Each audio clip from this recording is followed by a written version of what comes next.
Cette émission est une production de la télévision régionale des Moulins.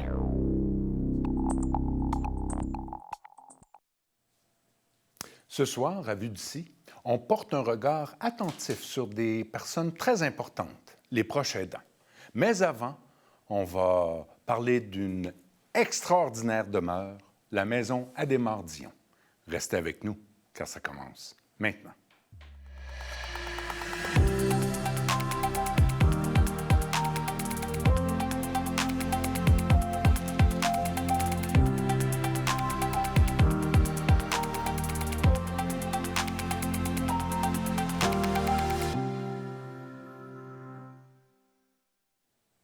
À vous à la maison, bonsoir et bienvenue à cette autre émission de Vue d'ici. Toujours un plaisir de vous voir.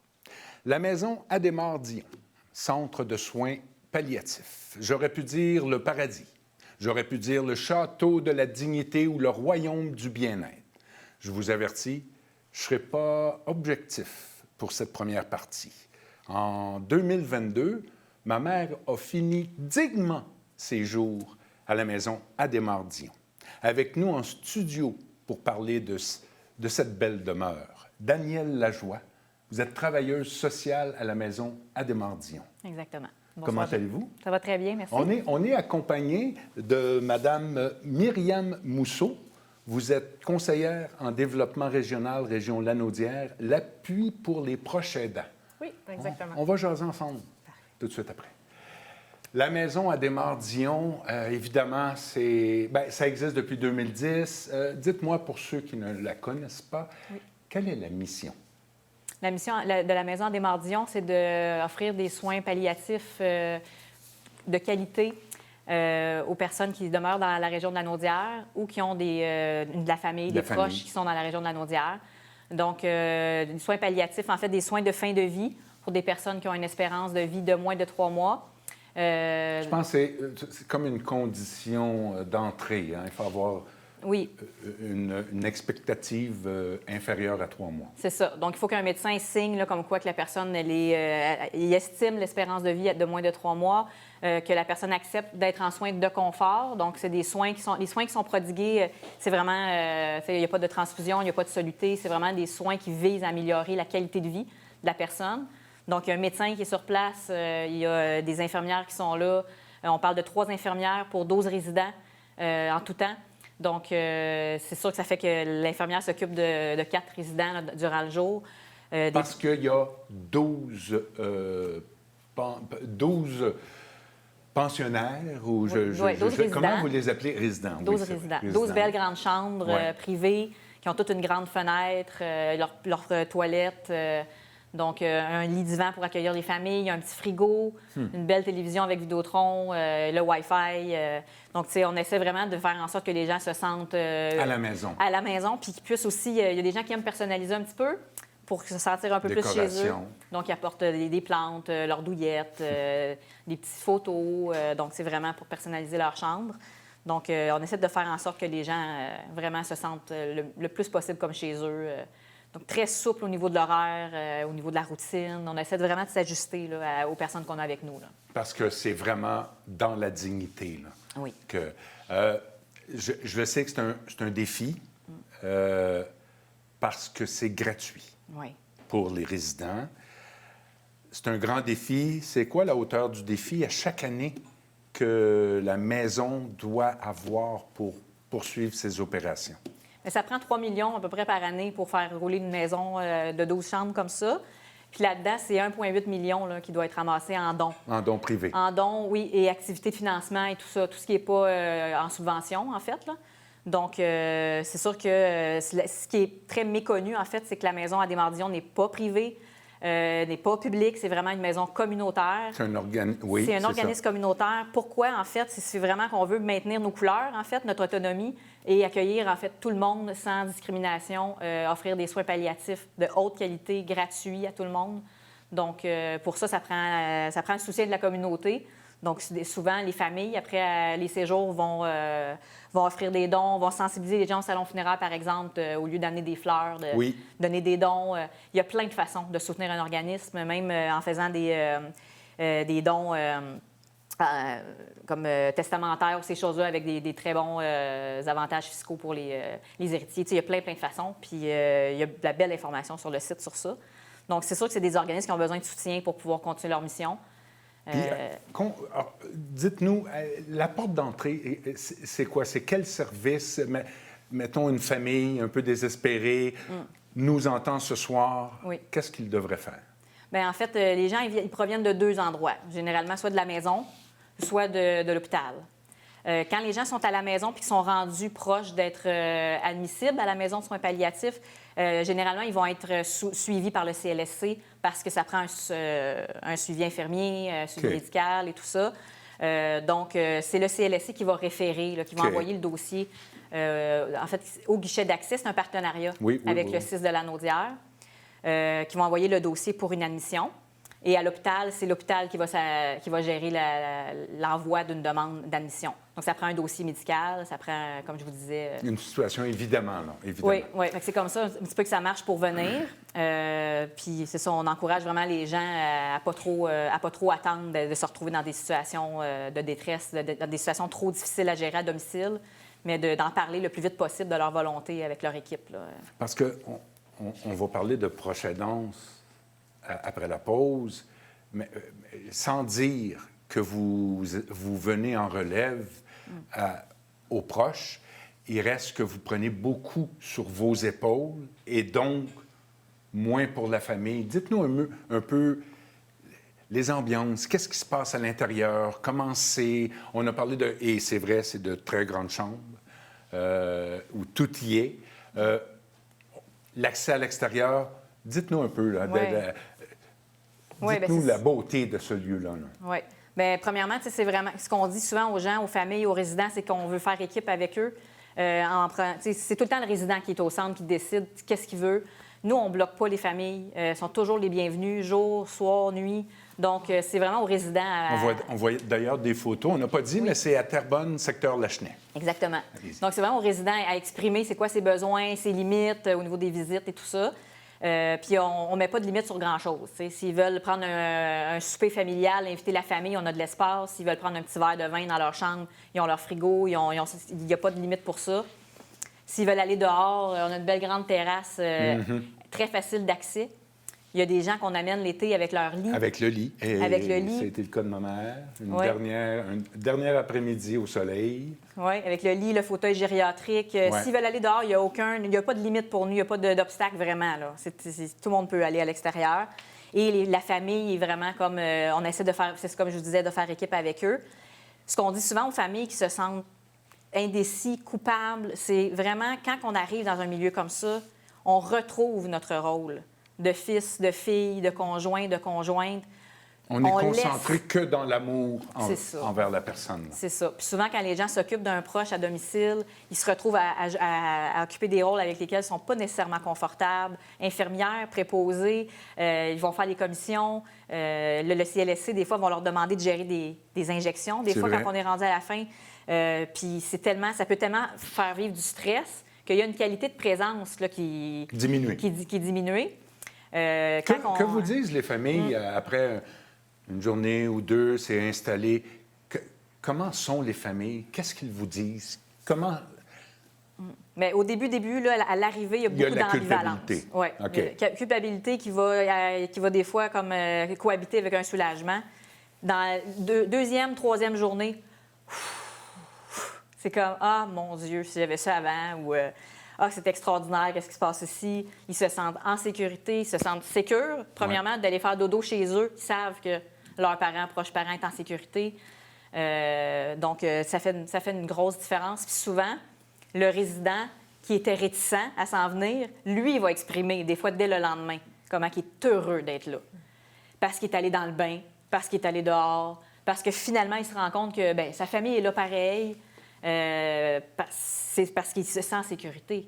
Il y a des gens que ça fait des jours qu'ils n'ont pas dormi, puis là, ils passent une belle nuit parce que tout est là. Tout le filet de sécurité est là. Parce que vous avez parlé des infirmières. Je pense qu'il y a une belle et grande équipe de bénévoles. Oui. Je présume que vous en avez toujours un peu besoin. Plus qu'un peu. Plus qu'un peu, hein? Je dirais que dans la maison, dans le jour, là, il y a soit autant, des fois plus peut-être de bénévoles que d'employés. Les bénévoles, on en a dans tous les secteurs. Il y a des gens qui viennent donner un coup de main à la cuisine, à l'administration, au ménage, sur le plancher, aux soins, au soutien. Donc, il y a des bénévoles qui sont partout, là. Sur le plancher, ils vont s'assurer que les résidents ne manquent pas d'eau et de glace dans leur pichet. Ils vont remplir les tiroirs de service des barbouillettes. Puis, on a des bénévoles qui sont vraiment formés aux soins. Donc, qui amènent à la toilette, qui vont aider au bain. Ils ont un lien privilégié avec la personne. Oui, puis c'est toujours les mêmes, tu sais, le bénévole du vendredi, le bénévole du jeudi. Fait que les résidents le savent, se sentent en sécurité. Et ça fait en sorte qu'on offre le bain aux 2 jours, dans la baignoire, puis que ces bénévoles-là libèrent les infirmières qui sont sur le plancher et qui font tout ça, là, qui s'occupent de leurs résidents de A à Z. Et ils peuvent prendre le temps. Fait que quand on amène un résident au bain, il peut mettre de la musique, il peut mettre des lumières au plafond qui fait comme des étoiles. On peut tamiser, il peut prendre une demi-heure. C'est comme leur petit moment spa, parce qu'on a des bénévoles qui sont là. T'sais, les bénévoles, c'est ce qui fait que c'est un 6 étoiles, la Maison des Mordillons, pour vrai. Bon, j'aurais dit 7 ou 8, là, mais je vous trouve un peu dur. Dites-moi, là, les gens proviennent soit de la maison. C'est un grand changement avec l'hôpital, quand les gens arrivent de l'hôpital. En fait, c'est le jour et la nuit. Oui. Qu'est-ce qu'on vous exprime quand il y a ce changement-là? Là? Bien, c'est ça. C'est comme vous dites, c'est le jour et la nuit. Souvent, les gens y arrivent épuisés, irrités de leur passage à l'hôpital. C'est très insécurisant, les passages à l'hôpital, pour plusieurs raisons. Hein. Et pour la famille? Oui, bien oui. Puis, tu sais, c'est sûr que nous, on est une maison, on est là. Tu sais, l'infirmière est là. Moi, comme travailleuse sociale, je suis là. Tandis que dans un hôpital, ils veulent avoir accès à quelqu'un, c'est comme... On attend. On attend qu'ils viennent. Des fois, c'est long. Là, ils obtiennent une information. Si après une demi-heure, tu te rends compte, ouais, j'ai pas tout saisi, bien, il faut que tu attendes qu'ils reviennent. Tandis que nous autres, le médecin, quand il vient, il est là toute la journée. Il va rencontrer la famille, il peut revenir dans l'après-midi. On est sur place. C'est très sécurisant. Ça fait une grosse différence. Puis on est spécialisé en soins palliatifs. T'sais, les soins de confort, c'est notre expertise d'équipe. Puis on est une équipe vraiment soudée, puis ça paraît. Puis les gens nous le disent beaucoup, beaucoup, beaucoup. Il y a une ambiance exceptionnelle dans cette place-là. Et je peux en témoigner.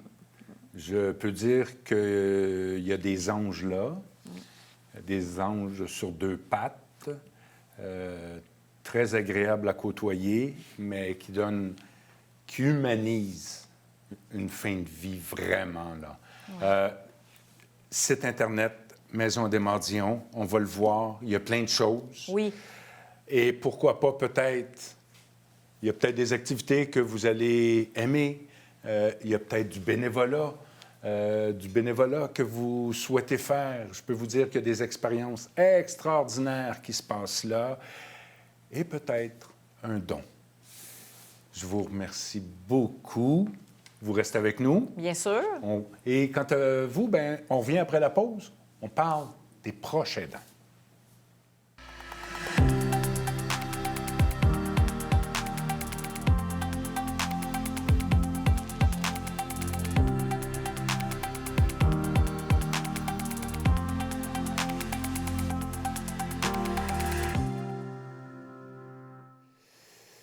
De retour avec vous, les proches aidants.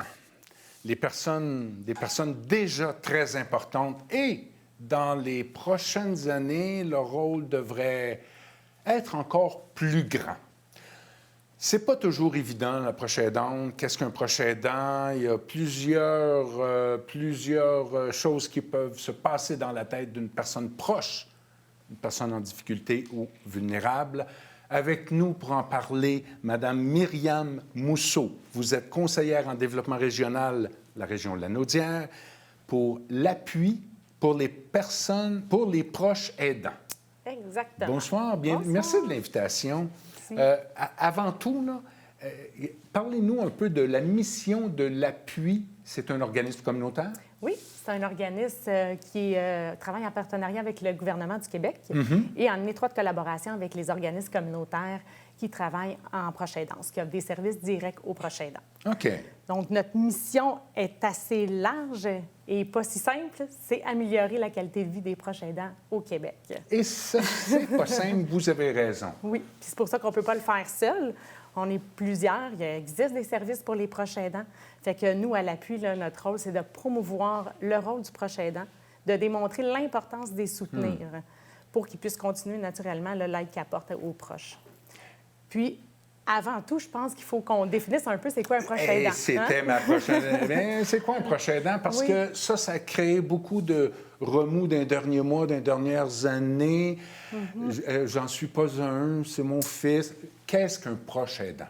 En fait, le proche aidant, c'est toute personne qui offre du soutien, du support ou des soins à une personne, peu importe son âge ou le lien affectif. Donc, c'est pas obligé d'être un membre de la famille. Avant, on pensait plus que c'était quelqu'un qui prenait soin d'un conjoint ou d'un parent en perte d'autonomie. Mais non, ça concerne tout le monde. Que ce soit un ami, un membre de son entourage, un conjoint, tant qu'on offre un soutien, un support à quelqu'un avec qui on a un lien affectif, il faut que ce soit des services qui sont non rémunérés. Fait que peu importe l'âge de la personne qui est aidée, que ce soit un enfant, un adulte ou une personne âgée, peu importe l'âge ou la problématique de la personne. Fait que ça touche assez large. Ça touche très large. Dites pourquoi les gens ont cette réticence-là à se définir proche aidant?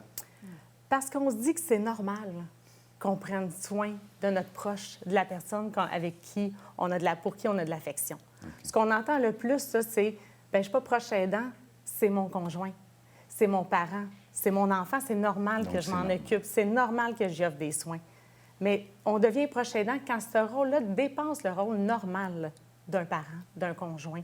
Ouais. Quand on prend des tâches, on prend des responsabilités qu'habituellement on ne prendrait pas dans une relation régulière. Fait que c'est quand ça dépasse. Fait qu'aussitôt qu'on se reconnaît comme proche aidant, c'est de se reconnaître aussi qu'on a des limites, qu'on a des forces, mais qu'il y a aussi des services qui existent pour nous aider. Oui, définitivement, l'épuisement, c'est important, mais les services offerts aux proches aidants, vous en offrez. Quels sont-ils? Oui. Fait que nous, à l'Appui, on a un service qui est génial qui s'appelle le service Info Aidant. C'est un service téléphonique ou de clavardage qui est ouvert 7 jours sur 7. C'est de 8 h le matin à 8 h le soir, donc c'est super accessible. C'est des conseillers qui sont formés, spécialisés en proche aidance.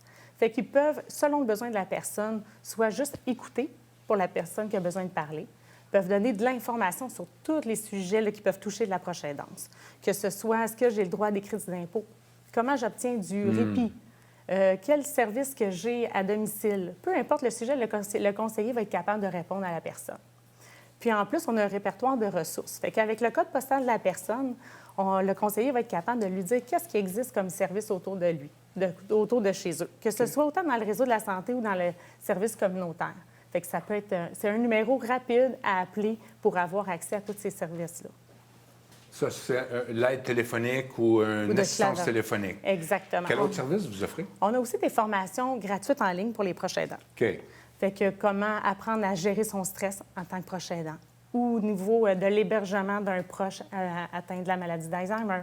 Bref, on a des formations qui sont sont faciles à obtenir, c'est en ligne, fait que c'est dans le confort de son foyer. La personne peut le prendre à son rythme. Fait que ça, c'est un des services qu'on offre. Aussi, on a un site Internet qui est gorgé d'informations, qui est utilisé autant là, par les proches aidants que les professionnels. On a le répertoire de ressources qui est accessible là, sur notre site Internet également. Fait qu'en rentrant notre code postal, le service qu'on recherche, on peut avoir accès là, à toute la liste des services. Fait qu'en se promenant sur le site Internet, c'est pour vrai, on y voit tout. On a des balados qui sont animés par Marine Orsini. On a plein d'entrevues avec peu importe le sujet de la proche aidance, on a accès à de l'information là, très variée. Parce que je pense aussi à la maison, il y a un service offert aux proches aidants, là, pas simplement la... Oui. Quels sont-ils? Ça fait à peu près 2 ans et demi qu'on a mis sur pied des services pour la communauté. Donc, le but est vraiment d'ouvrir la maison à la communauté extérieure de la Naudière.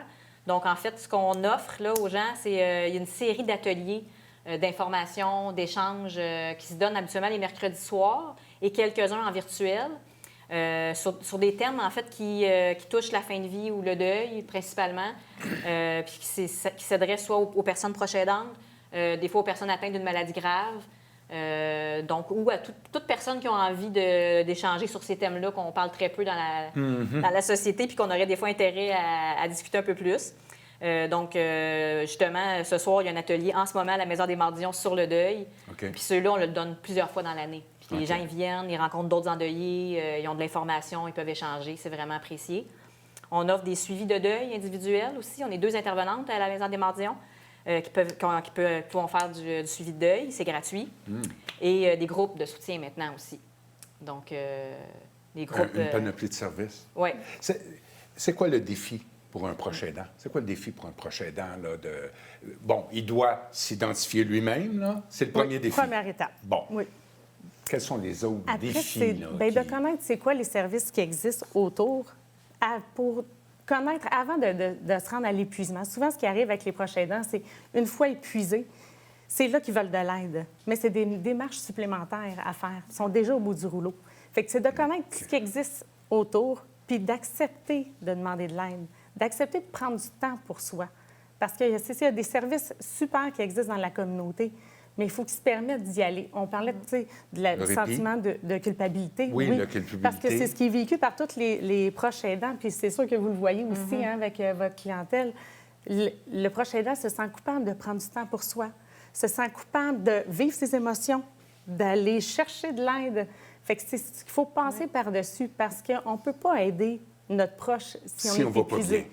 On le dit souvent, ça, que même en avion, s'il arrive quelque chose, il faut mettre notre masque d'oxygène avant d'aider quelqu'un. Exact. Mais c'est la même chose pour la proche aidance. Il faut prendre soin de soi. Il faut se permettre de prendre soin de soi si on veut aider notre proche. Et les services sont là. Il faut s'y informer. Exactement. Puis à l'appui, nous, c'est ça. On travaille beaucoup en collaboration avec les organismes communautaires. On finance des services des organismes communautaires pour qu'ils offrent des services directs aux proches aidants. Fait qu'ici, juste dans la région, là, l'appui a financé 17 projets dans la région. Fait que l'année passée, là, c'est près de 1 million. Et c'est des projets, c'est soit du service direct aux proches aidants. Est-ce qu'il y a aussi du répit là-dedans? Il y a du répit. Parce que ça, c'est un service extraordinaire à donner à des proches aidants. Vraiment. Du répit. Oui, de juste se permettre de faire autre chose. Il y en a qui profitent pour faire de leur commission, des choses qui ne se reposent pas tant que ça, mais au moins ils prennent le temps de le faire puis ils savent qu'il y a quelqu'un qui s'occupe de leurs proches. Fait qu'on finance du répit. On finance aussi du soutien psychosocial, que ce soit de façon individuelle ou en groupe. Puis on finance aussi des services d'information et de formation. Fait que ça peut être un proche aidant qui va aller chercher de l'information sur la maladie de son proche, de préparer un peu l'avenir puis ce qui s'en vient. Il y a aussi des défis qui viennent, je présume, du système. Les proches aidants, est-ce qu'ils ont tous les services? Est-ce qu'ils sont tous reconnus? Est-ce qu'il y a... C'est un enjeu, c'est sûr. Mais le gouvernement du Québec, là, en 2021, a eu une politique, un plan d'action aussi gouvernemental qui ont reconnu les proches aidants. Fait qu'on est chanceux ici parce que... L'importance des proches aidants. Oui, l'importance. Puis ça vient aussi avec des mesures que le réseau doit appliquer pour améliorer les services qui sont offerts aux proches aidants. Puis on a une chance ici, dans la Naudière, on a un CIS qui est hyper ouvert, qui sont proactifs, qui veulent apporter des changements. Fait que là, c'est la fin du premier plan d'action gouvernemental, puis là, il y a le nouveau qui s'en vient en 2025. Fait que je suis confiante sur ce qui s'en vient. Là. Il y a vraiment beaucoup de choses qui se mobilisent. Fait que ça va être mieux pour les proches aidants. Qu'est-ce qui devrait s'améliorer à ce moment-là dans le deuxième? Qu'est-ce qui a un peu moins fonctionné dans le premier plan et que vous souhaitez voir comme changement? C'est que c'est large, hein? Puis il y a beaucoup de choses à changer. Oui. Ce qu'on veut surtout, là, c'est que le proche aidant soit reconnu au même titre que la personne qui reçoit un diagnostic. La personne qui se rend dans le réseau souvent, la majorité du temps, est accompagnée d'un proche. Toujours. Fait que l'important, c'est d'arriver à se reconnaître ce proche-là, puis de lui offrir en même temps des services puis du soutien, pour que cette personne-là puisse offrir de l'aide le plus longtemps possible.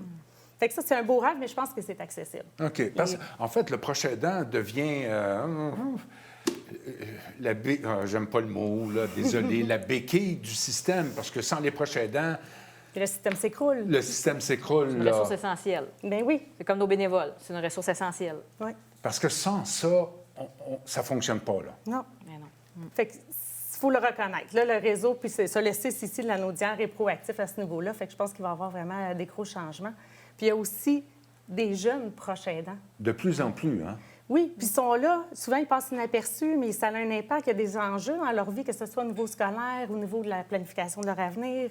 Fait que aussi, il faut qu'ils soient considérés, puis il faut regarder encore plus large là, pour pouvoir les accompagner, les identifier, les amener à s'identifier, puis pouvoir les accompagner. Fait qu'on a des années de travail devant Oui, ça, nous. j'avoue, ben, il est à développer vraiment, Oui. là, mais disons que je ne suis pas un proche aidant. Est-ce que moi, je peux faire quelque chose pour soutenir une personne qui est proche aidant? À quoi je dois faire attention? Tu sais, il y a un Québécois sur 3 qui est proche aidant. Fait que cette personne-là sur 3 a aussi de l'entourage. Fait que si on ne l'est pas directement Être proche attentif, aidant, hein. bien, c'est à nous aussi peut-être de les reconnaître, les proches aidants, puis peut-être lui offrir de l'aide ou du support ou juste de l'écoute. L'écoute seulement. Ou peut-être juste l'amener à se reconnaître comme un proche aidant. Fait que ça, je pense que c'est une petite chose qu'on peut faire comme différence. Parce qu'on va tous, tu sais, différents types de personnes, on va soit être aidé ou aidant un jour. Bien, j'ai dit en début que leurs rôles vont devenir de plus en plus importants. C'est Oui. avec le vieillissement de la population, on s'en va vers ça. Là. Oui. Le 1 pour 1, le 1 pour 3 risque d'être Ça va du sûrement 2 pour augmenter. 3. Bref. Oui. Puis il y a des employeurs aussi à sensibiliser parce qu'il y en a 46 qui... La conciliation. Oui, il y en a 46 des proches aidants qui occupent un emploi à temps plein. Est-ce qu'il n'y a pas un aspect à améliorer, là, justement, avec le gouvernement puis le prochain plan? Oui, c'est sûr que, tu sais, au niveau de l'emploi, il y a encore des mesures à développer pour soutenir les travailleurs qui sont proches aidants. Puis il y a une génération sandwich aussi, là, qui prennent soin d'un parent, mais qui ont aussi un enfant à Ouais. s'occuper. Fait que ça représente beaucoup de responsabilités. Fait que c'est sûr qu'il y a encore beaucoup de travail à faire là, pour soutenir les travailleurs qui sont proches aidants. Et ils sont vraiment appelés à devenir encore plus importants. Là, Oui. je le vois dans mon emploi actuel. Oui. Mesdames, je vous remercie beaucoup, Madame Lajoie, et je dis à toute votre équipe un grand merci avec un grand N. Madame Mousseau, Madame Mousseau, oui, Oui, à c'est ça. l'appui.